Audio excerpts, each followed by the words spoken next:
Welcome to Lectio Divina Reflections, Friday of the 11th week in Ordinary Time. A reading from the Holy Gospel according to Matthew.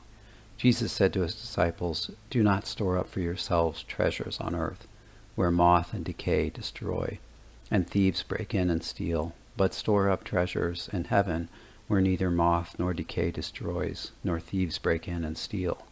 For where your treasure is, there also will your heart be." Having taught the disciples about prayer, fasting, and almsgiving, Jesus teaches them about the activity of the heart.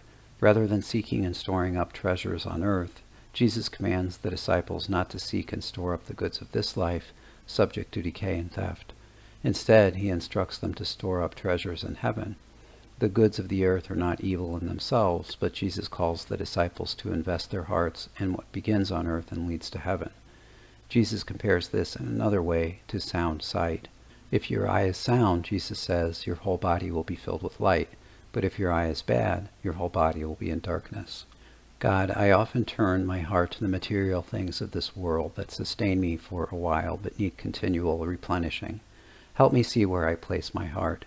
In choosing treasures, give me the grace today of prudence in storing up the treasures that endure eternally in heaven.